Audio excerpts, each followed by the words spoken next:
This year marks the 20th anniversary of the Gorillaz album Demon Days, and now that there are rumblings of a new album on the way, and the Gorillaz YouTube channel has been posting all of these videos of old performances as part of this whole nostalgia thing they're doing, I thought it would be kind of fun to take a look back at Demon Days and Phase 2 in general, now that we're coming up on the anniversary of the album's release. Technically, this year also marks the 15th anniversary of their album Plastic Beach, but I didn't think to make a video in time, so let me know if you want me to talk about Plastic Beach.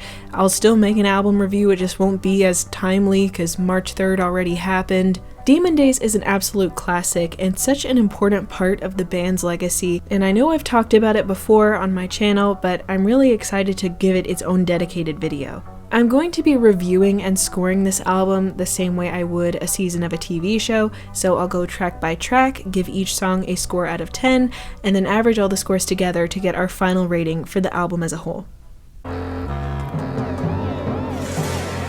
The thing about Intro is that it works as an intro, but not really as a song. It feels very dark and oppressive, and there's an immediate jump in quality between Self-Titled and Demon Days in terms of world building. This intro really makes an effort to put you in the world of Demon Days and the mindset of the album, which is something that their first album didn't really attempt to do. If you're listening to Demon Days front to back, you can't skip this intro, but I almost never listen to it on its own. 7 out of 10. In my Gorillaz song ranking video from forever ago, I ranked Last Living Souls really high at 26. I think this song is so underrated and it's always been one of my favorite Gorillaz songs ever. It's the first proper track on the album and it sets the tone of Demon Days, similar to Welcome to the World of the Plastic Beach from Plastic Beach. It's very desolate and lonesome, and one of my favorite parts of any Gorillaz song is the instrumental break in the middle, courtesy of Demon Strings. This song is basically perfect, 9 out of 10. Kids with Guns. Kids with Guns always comes so much earlier in the track list than I remember. It's just so heavy and loud, it feels like a song that needs a lot of build-up, but the song itself builds that tension so perfectly. There's some great guest vocals from Neneh Cherry. I'm sure Damon was very pleased to work with her, and so was Murdoch apparently. Lovely lady. Very helpful. Thank you. The song's outro is another high point of the album with these big crashing cymbals. It kind of feels like it stops your heart a little bit. And like most of the songs on this album, Kids with Guns is inspired by a real-world phenomenon. This song specifically was inspired by an experience of Damon's where a student brought a knife to his daughter's school, and I'm sure that was very scary, but as an American, it kind of feels like small potatoes. Even the title is so stark, like the mental image of a kid with a gun feels very shocking and disturbing, but it is something that I think we have become so desensitized to. I'm obviously speaking again as an American, but I feel like Kids with Guns taps into this culture of violence that we've fostered and normalized as a country and as a society, like globally. And this song is just as relevant in 2025 as it was in 2005, if not more so. This song is also basically perfect, 9 out of 10. I've mentioned this before, but when I was a kid, I hated Oh Green World. Again, I was probably like 3 years old when I heard this album for the first time, and I heard it a lot growing up, so things change, okay? I thought it sounded weird and gross and messy. I hated the squawking, but now I realize it's very much supposed to be like that. It sounds like what a landfill looks like. It almost makes me wonder if this song was taken from We Are Happy Landfill, and like We Are Happy Landfill was just a very early version of this idea. There's some really sick guitar here, courtesy of Simon Tong, also known for his work with The Good, the Bad, and the Queen. 8 out of 10. The use of choirs in this album is so genius. This song features the San Fernando Valley Youth Chorus, which was allegedly Danger Mouse's idea. His production on this album is absolutely insane. This might be some of his best work, which is saying a lot because he also worked on, say it with me guys, The Good, the Bad, and the Queen! Yeah! Dirty Harry, named after the Clint Eastwood film, touches once again on violence, this time in the context of the War on Terror, which wasn't even a quarter of the way through at the time. Adding Arabic strings, a choir of children, and a verse from Booty Brown from the perspective of a soldier in the desert brings so much humanity to the subject and honestly really shaped the way I looked at war and violence as a little kid. This is absolutely a cornerstone of this album. It's also the first in the tracklist to have a real music video, and it's pretty good. 9 out of 10.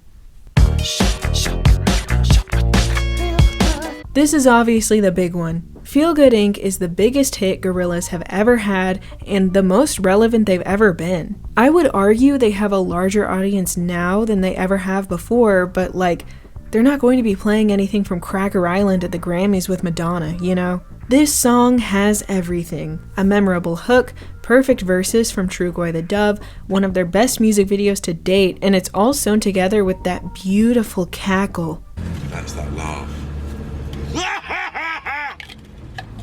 This song really wouldn't be half as good without De La Soul. Also, at this point in the album, I want to make note of the number of guest features. Self-Titled had barely any, and Demon Days kicked off the trend of featuring a myriad of artists from all genres and walks of life. This method has become an integral part of the Gorillaz formula, for better or for worse. And Feel Good Inc. has a really compelling message too about how people will turn to addictions and consumerism to avoid dealing with their problems, and how the true source of happiness, love, doesn't cost you anything at all.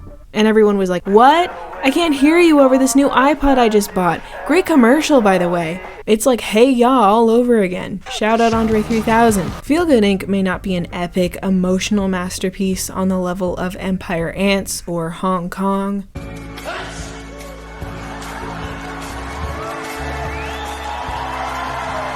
But for what it is, it's flawless. It's a catchy commentary that still holds up today. 10 out of 10. El Mañana is so hard to separate from its music video, and without that music video, I find that I don't have a lot to say about the actual song. I do really like it. It's the calmest point of the album, and it's one of the only times we hear 2D all by himself, or all alone rather. It's a very mellow and cloudy kind of song, and it's the perfect choice for the midway point of the album. 8 out of 10. Picture I'm a dreamer, I'll take you deeper. Not only is this far and away the best song on the record, it's one of the best Gorillaz songs ever. When I was like 10, I was convinced that Every Planet We Reach Is Dead was like the greatest song ever written.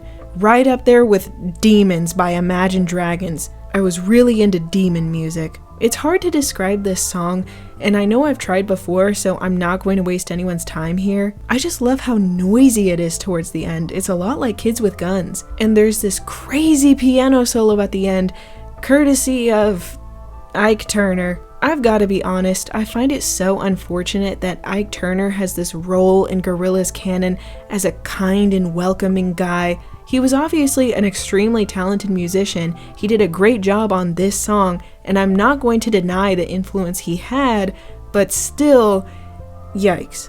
When looking at Every Planet We Reach Is Dead as a song though, I'm blown away by it every time. It is unbelievable. 10 out of 10. While Ike Turner may be a controversial figure, it's hard to find anyone with a negative opinion of MF Doom. November Has Come is another one of the best ever. Damon has written a lot of hooks in his day, and I think this one might be his best. It's so simple, but it's so good. The beat is also very simple, but that's what makes it work because MF Doom's verses are so intricate and flow so well. Duh, it's MF Doom. This song is an all-timer and makes me very proud to be born in November. 10 out of 10. All Alone brings the energy level back up. It's so grimy and topsy-turvy, it's really cool. The best part of All Alone is the verse from Martina Topley Bird, where the song just completely shifts and sounds totally different. It's such a great contrast to the verse from Roots Manuva, who is absolutely bringing it. On an album with so many great rappers, it's hard to stand out, but this is a really solid verse. He brings back the themes of self-doubt that we saw in El Mañana and even Every Planet We Reach Is Dead. The simple, repetitive chorus really ties it all together. It's not the best song on the album, but it's still really good. Even the weak links on Demon Days are great in isolation. Or all alone, perhaps. 8 out of 10. I'm not saying that White Light is the worst song on the album, but that is what I'm saying. It is. But it's not bad, I promise. It's just a bit simple. It feels more like an interlude, really. I personally think it really works as a portrayal of hedonism and consumption. It is about alcohol, in case you didn't know. I love that light spot in the middle, which All Alone also had. It makes the album as a whole feel like more of a struggle with ups and downs.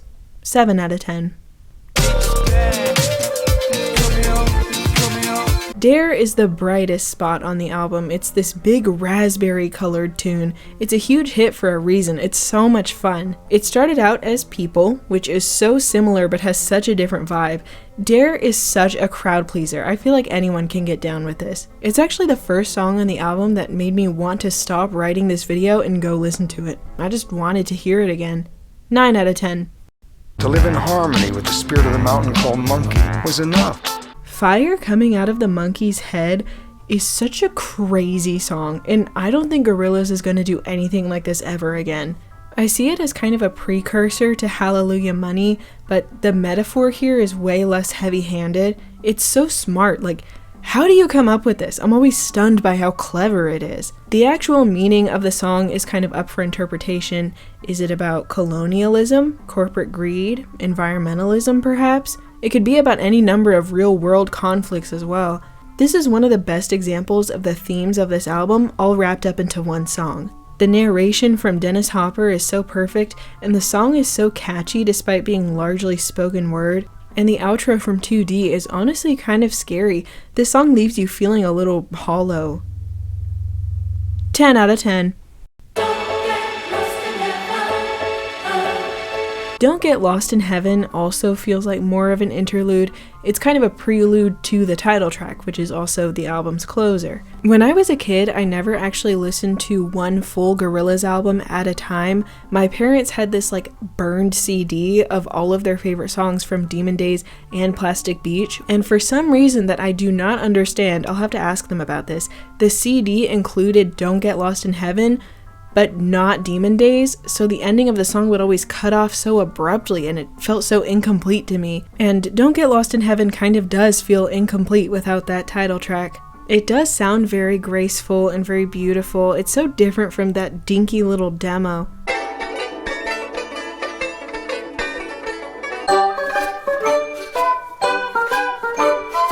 And the way Fire Coming Out of the Monkey's Head transitions into this song, which references the previous track and its lyrics, and then transitions into the title track, really feels like the end of the album is moving upwards into something better and brighter. 8 out of 10. In my Gorillaz song ranking, I ranked Demon Days as the second best Gorillaz song of all time. I stand by it. The bright, sunny feeling of this song is just so comforting, and it feels like such a relief after the journey this album takes you on. It's the perfect closer and ends the album on the highest note possible. 10 out of 10. So, now that we've gone through every track, let's average all our scores together to get the final rating for the album. And if my math is right, the score comes out to an 8.8 out of 10, which I will round up to a 9, but honestly, I feel like it's a 10. Demon Days is greater even than the sum of its parts, and I feel like the strength of the album comes from how well all of these tracks work together, even though each song is very good independently. But I do consider Demon Days to be a 10 out of 10 album. Of course, because it is a Gorillaz album, you can't forget the visuals, so I gotta talk about them. Let's start with the album art. What what am I supposed to say? It's so recognizable even to outsiders who don't know anything about Gorillaz. It was inspired by Let It Be, but it became its own thing and spawned a bunch of like memes and parody drawings. And like the music itself, it's such a stark difference from the cover of their first album. The lighting and the mood is so much more serious. Like, I remember being so captivated by this artwork when I was younger. I also want to cover the music videos real quick. I'm not going to go super in depth because I made an entire video about Gorillaz music videos, but from this album we have Dirty Harry, Feel Good Inc., El Mañana, and Dare, which are some of their all-time best. I think El Mañana is probably the best video they've ever made. And the interviews with the fictional characters here in Phase 2 are probably the best they've ever been. I'm only saying that because in this phase everyone's together and giving interviews as a group, which didn't really happen in Phase 3. This cast of voice actors has such good chemistry with each other, the dialogue is so clever and funny, and most importantly in my opinion, the characters came across as the ones who made the album, and like they really knew a lot about and cared about their music. We Are the Dury is one of my favorite Gorillaz interviews ever. Yeah, baby. Grab that hot dog. Grab it good time. Listen, man, you gotta stop this. And there was also their website. It was just really fun. And of course, Rise of the Ogre, which I've been showing excerpts from throughout, was published in 2006 as Phase 2 was winding down. It laid out the entire story of the band, beginning to end, or what was the end at the time. During Phase 2, and 3 to a lesser extent, you could really tell that everyone involved with Gorillaz was passionate about what they were doing and believed in this project. Also, let's not forget this album was written by Noodle, who was like 14. Bonkers bananas. Plastic Beach is still my favorite Gorillaz album, but I've come to recognize that Demon Days is truly their best. A lot of albums that I think of as truly great are concept albums. The Wall, Sgt. Pepper's, even To Pimp a Butterfly. A lot of Gorillaz albums are concept albums with varying degrees of quality, and Demon Days is the best banana in the bunch. The theming and message of this album is unmatched. For a long time, I thought the theming of it was kind of all over the place and a little disjointed, but I realize now that I was thinking too small. I was thinking only about the struggles of the individual and not of our world as a whole, which is kind of exactly what the album warns against. Demon Days ties together so many interconnected ideas like personal struggles, self-doubt, and the ways in which humans are capable of destroying themselves, each other, and the world around them. This culture of consumerism and violence we've fostered can feel very depressing and isolating, and we often feel compelled to numb our emotions however we can. And while it is true that humans have immense capability for destruction, we have equal capability for creation and a near endless capacity for love and creativity. I do think Demon Days and Phase 2 as a whole was the peak of Gorillaz. No matter what happens, they're never going to reach this height again, and I don't think they're even trying to. I'll admit, I'm biased towards Phase 3 because I know what it could have been. I can tune out all the budget cuts and loose ends and appreciate the ideas and concepts behind it, which are still on par with Phase 2 in my opinion. And I do think Plastic Beach as an album is very close to being as good as Demon Days. But Phase 2 had the best music, it was the peak of the virtual band story because they had just started to get a little more ambitious but hadn't bit off more than they could chew like with Phase 3, and it was the peak of the band's popularity. And yeah, part of it is probably nostalgia. This music takes me back to being a kid and going on my Kindle Fire after everyone had fallen asleep and looking up videos on YouTube of their live performances and their music videos because I was so drawn to this music and this art. I was obsessed even back then. Demon Days is the best Gorillaz album, and I almost want to call it their magnum opus. It's a collection of great ideas executed in the best possible way. When I think of Demon Days, I think of the Apollo. And I think of the guests that this band invited and the community that it fostered. I think of all these silhouettes, these singers and rappers and children and puppets, all under one roof, all on one stage together, united under this vision of a cartoon band, this idea that they believed in and this music that they made. That's what Gorillaz is to me. It's a cartoon band that has something very real to say. There's a reason Demon Days is such a classic. There's a reason I've loved it for most of my life, and 20 years after its release, there's a reason it's more widely respected and highly regarded than ever. Thank you so much for watching this video. If you enjoyed it, be sure to give it a thumbs up, and if you liked me, be sure to subscribe to my channel. If you want, you can even turn notifications on so you'll be the first to know the next time I'm putting chemicals in the food chain. You can also hit the join button here on YouTube to become a member, or consider joining my Patreon, which I have now. I would very much appreciate it. Anyways, it's going to be all for me. I've got to go open a portal to hell in my basement. Bye!